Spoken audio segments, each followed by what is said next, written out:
Hello everyone. तो आज का हमारा टॉपिक रहेगा crop farming. We have just learn how plants grow naturally, they provide us food and many other useful things.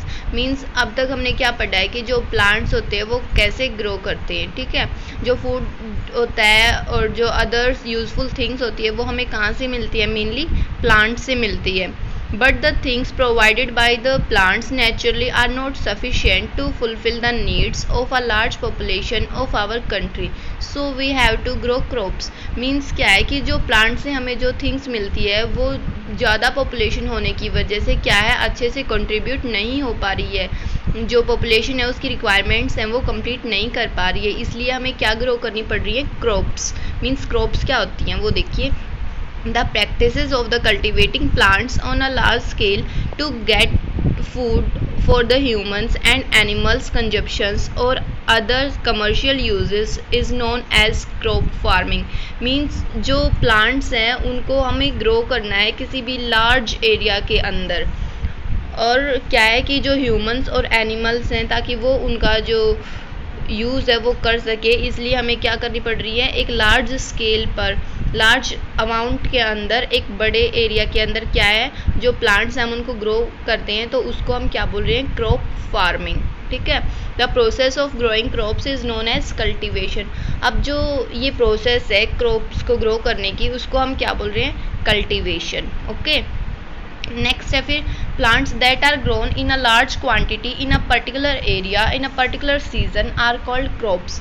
अब crops हैं वो क्या होती हैं कि हमारे वो प्लांट्स जो कि सिमिलर प्लांट्स एक एरिया के अंदर, लार्ज क्वांटिटी के अंदर, एक पर्टिकुलर एरिया के अंदर, एक पर्टिकुलर सीजन के अंदर जब हम ग्रो करते हैं तो उसको हम क्या बोलते हैं, crops, okay. Different crops requires different climate, soil and amount of water. Means अब जो डिफरेंट क्रॉप्स होती हैं उनके लिए अलग अलग क्लाइमेट की ज़रूरत होती है, सॉइल की और वाटर के अमाउंट की, ठीक है। तो डिफरेंट टाइप की जो क्रॉप्स हैं वो डिवाइड की गई हैं इनके बेसिस पर। तो सबसे पहले क्या है, crops that are grown in winter are known as rabi crops. Means जो क्रॉप्स हम कब उगाते हैं, विंटर सीजन के अंदर, उसको हम क्या बोलते हैं, रबी crops. They are grown between November to April. For example, barley, mustard, wheat, grams, etc. Means जो क्रॉप्स हम नवंबर टू अप्रैल वाले सीजन में ग्रो करते हैं उनको हम क्या बोल रहे हैं, रबी क्रॉप्स। क्या एग्जाम्पल हो गए इनके, बार्ले, मस्टर्ड, वीट, ग्राम्स, ये सब क्या है इनके एग्जाम्पल रबी क्रॉप्स के, ओके। अब नेक्स्ट क्या है हमारी क्रीप crops. Crops that are grown in summer, यानी कि जो क्रॉप्स हम समर के अंदर ग्रो करते हैं उसको हम क्या बोल रहे हैं, क्रीप क्रॉप्स। कब ग्रो करते हैं उनको, between June to October, okay. और उनके एग्जाम्पल्स क्या क्या हो जाएंगे, बाजरा, ज्वार, राइस, मेज, कॉटन, ये सब किसके एग्जाम्पल्स हैं, क्रीप क्रॉप्स के। Vegetables crops like carat, cabbage, cauliflower, P, beans, potato etcetera. ये जो हमारे वेजिटेबल्स हैं इनको हम कब ग्रो करते हैं, विंटर सीजन के अंदर। कौन कौन से वेजिटेबल्स को, cabbage, cauliflower, peas, beans, potatoes. Next है फिर vegetable crops like okra, brinjal, gourd etcetera grow best in summer. इन सब को हम कब ग्रो करते हैं, समर के अंदर, ठीक है। तो ये वेजिटेबल्स दे रखी हैं, कुछ वेजिटेबल्स हमारी हम विंटर के अंदर ग्रो करते हैं, कुछ को हम समर के अंदर ग्रो करते हैं, ठीक है। Fruits are also grown in large plantations called the orchards. यानी कि जब हम फ्रूट्स हैं उनके प्लांट्स को क्या करते हैं, ज़्यादा अमाउंट में, ज़्यादा स्केल पर हम उनको ग्रो करते हैं तो उसको हम क्या बोल रहे हैं, ऑर्चार्ड्स। Besides seasons, the type of soil also play an important role in the good growth of plants. Different places have different types of soil to obtain healthy and well yielding crops. They are grow in different places. Means क्या हो गया इसका कि अलग अलग season के अंदर जैसे हम डिफरेंट टाइप की जो क्रॉप्स हैं उनको ग्रो करते हैं, तो जो डिफरेंट क्रॉप्स हैं वो सीज़न के साथ साथ क्या है कि सॉइल के ऊपर भी डिपेंड करती हैं कि हर क्रॉप्स को किस टाइप की जो सॉइल है उसकी रिक्वायरमेंट है, ओके। तो अलग अलग जो प्लेसेस हैं उन पर क्या होगी, डिफरेंट टाइप्स की जो सॉइल की क्वालिटी होगी उसके बेस पर जो क्रॉप है हम उसको भी ग्रो करेंगे।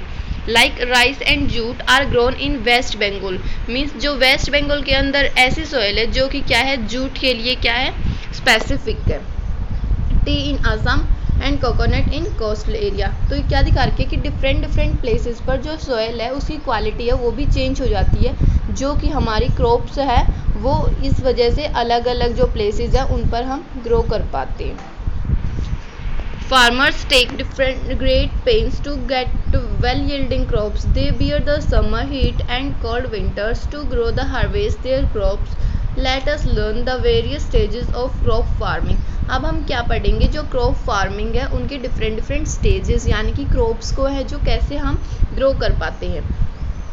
First of all farmers plough the field to make the soil loose and porous. सबसे पहले क्या करेंगे, जो फार्मर है अपने इंस्ट्रूमेंट के साथ जो उनका फील्ड होगा उसको क्या करेंगे, प्लो करेंगे। तो प्लो करने के यानी कि प्लो एक ऐसी प्रोसेस होती है जिसके अंदर क्या होती है, जो हार्ड पार्टिकल्स होते हैं सॉइल के उनसे क्या हो जाती है, वो लूज सॉइल के अंदर कन्वर्ट हो जाती है और वो पोरस बन जाती है, ताकि वो इजीली क्या कर सके, वाटर वगैरह है मिनरल्स वगैरह उनको क्या कर सके, इजीली एब्जॉर्ब कर सके। Okay, next manure and fertilizers are added to enrich the soil with nutrients. Manure is obtained from animals and plant waste. Manure is safer to use than the chemical fertilization. अब क्या करते हैं कि जो manure और fertilisers होते हैं उनको यूज़ करते हैं सॉइल के अंदर, ताकि जो सॉइल है उसके अंदर जो हमारी क्रॉप्स है वो ग्रो कर रही है उसको प्रॉपर अमाउंट में न्यूट्रिएंट्स हैं जो वो मिल सके। अब क्या होता है, एक होता है हमारा मैन्योर, एक होता है हमारा फर्टिलाइज़र। जो मैन्योर होता है वो हमारे सिर्फ प्लांट और एनिमल्स होते हैं जो उनके वेस्ट प्रोडक्ट से बन जाता है, तो इसलिए क्या होता है वो हमारी क्रॉप्स के लिए बेनिफिशियल होता है, किसी भी टाइप का वो हमारी क्रॉप को लॉस नहीं पहुंचाता। लेकिन जो फर्टिलाइज़र होता है उसके अंदर कुछ केमिकल्स वगैरह होते हैं वो ऐड किए जाते हैं, इसलिए कई बार क्या होता है कि जो ये इस टाइप के फर्टिलाइज़र्स होते हैं जिनके अंदर जो केमिकल है वो ज़्यादा अमाउंट में होता है, वो हमारी क्रॉप्स को है जो लॉस पहुंचा सकते हैं। ओके, इसलिए जो मैन्योर होता है वो हमारी क्रॉप के लिए क्या होता है, बेनिफिशियल होता है। Healthy seeds are selected and sown for a healthy crops. अब क्या है, जो सीड्स होंगे वो भी कुछ अच्छी क्वालिटी के होंगे और कुछ बैड क्वालिटी के होंगे, तो जो हेल्दी सीड्स होंगे, जो गुड सीड होंगे उनको सिलेक्ट करेंगे और क्या करेंगे, फिर इनको शोन करेंगे यानी कि सॉइल के अंदर इनको ब्यूरिड कर देंगे। The growing crops are irrigated और वाटर्ड रेगुलरली। अब क्या करेंगे, जो हमारी क्रॉप्स है उसकी इरीगेशन है जो वो भी क्या होनी चाहिए, रेगुलरली, यानी कि उसके अंदर जो वाटर है हमें वो भी क्या देना चाहिए, हमें राइट अमाउंट में देना चाहिए और राइट टाइम पर। ओके, फिर pesticide and insecticides are spread to protect crops from pest and insects. Natural pesticides should be use to protect the environment. Means अब क्या होते हैं, जो हमारी क्रॉप्स ग्रो कर रही है कई बार क्या होता है कि उनको जो इंसेक्ट और पेस्ट होते हैं वो खाने लग जाते हैं, इसलिए इंसेक्ट और पेस्ट से हमारी क्रॉप को प्रोटेक्ट करने के लिए जो फार्मर्स होते हैं वो क्या करते हैं, पेस्टिसाइड और इंसेक्टिसाइड होता है उनका स्प्रे कर देते हैं। नेक्स्ट है फार्मर्स प्रोटेक्ट क्रॉप्स। मीन्स जो फार्मर्स होते हैं वो अपनी क्रॉप्स को कैसे प्रोटेक्ट करते हैं। तो फर्स्ट पॉइंट क्या है, putting up a fence around the field to keep grazing animals like the cow, goat etcetera away from the crops.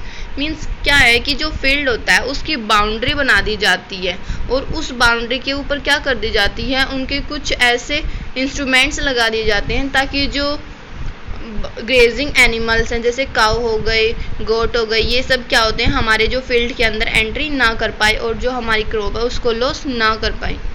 Okay, using scarecrows to scare away birds. अब क्या है कि ये कुछ स्केयर क्रोज यानी कि कुछ वुड और क्लॉथ की हेल्प से बनाया जाता है ताकि जो बर्ड्स हैं उनको क्या है, डराया जा सके, स्केयर किया जा सके। Using insecticides and pesticide to keep insect and pest away. यानी कि क्या होता है, इंसेक्टिसाइड और पेस्टिसाइड होता है उनका स्प्रे करते हैं ताकि जो इंसेक्ट और पेस्ट हैं वो भी क्या रहे, दूर रहे। After the crops are harvested, some harvested crops is sent to the market and remaining harvested crops is sold in the container. अब क्या होता है, जब हम क्रॉप को क्या कर लेते हैं, हार्वेस्ट कर लेते हैं यानी कि उसकी कटिंग कर लेते हैं। कटिंग करने के बाद क्या होता है कि कुछ क्रॉप्स को तो हम जो यूज़ करने की होती है उनको क्या करते हैं, हम अपने होम्स के अंदर जो बिग कंटेनर्स होते हैं उनके अंदर सील कर लेते हैं और जो एक्स्ट्रा हमारे पास क्रॉप्स होती है उसको क्या करते हैं, मार्केट के अंदर सेल कर दिया जाता है। Okay, this is done to protect the crop from the moisture, moth, rats and weevils. यानी कि जो हमारी क्रॉप्स को हमने कंटेनर्स के अंदर सील किया है उनको हम क्यों करते हैं, ताकि जो बाहर जो मॉइस्चर है और जो रेट वगैरह हैं उनसे क्या है हम अपनी क्रॉप्स को क्या कर सके, प्रोटेक्ट कर सके। ओके, तो ये कुछ क्या थे हमारे प्रोटेक्टिंग के स्टेप थे, जिसकी वजह से हम अपनी क्रॉप्स है जो उसको प्रोटेक्ट कैसे कर सकते हैं। ओके, तो इस चैप्टर के अंदर हमने कंप्लीट के अंदर क्या पढ़ा है, रिप्रोडक्शन इन प्लांट्स के अंदर की जो प्लांट्स के अंदर रिप्रोडक्शन है वो 2 टाइप्स का होता है, नेचुरल और आर्टिफिशियल। फिर हमने आर्टिफिशियल के टाइप्स पढ़े और फिर हमने क्या पढ़ा है, सीड क्या होता है, सीड के डिफरेंट पार्ट्स पढ़े हमने, सीड का स्ट्रक्चर। और फिर हमने क्या पढ़ा है कि जो सीड है वो कैसे डिस्पर्स हो जाता है, यानी कि कैसे एक जगह से दूसरी जगह तक है जो स्कैटर हो जाता है, फैल जाता है। ओके, फिर हमने क्रॉप्स के बारे में पढ़ा है कि क्रॉप्स कैसे डिफरेंट सीजन और डिफरेंट टाइप्स की जो सोइल होती है उसके ऊपर डिपेंड करती है। और उसके बाद हमने क्या पढ़ा है कि जो क्रॉप्स होते हैं उसको हम कैसे प्रोटेक्ट कर सकते हैं। ओके, तो ये चैप्टर आपका कंप्लीट हो गया। अगर आपको कोई भी इसमें प्रॉब्लम है then you can ask any time. Thank you.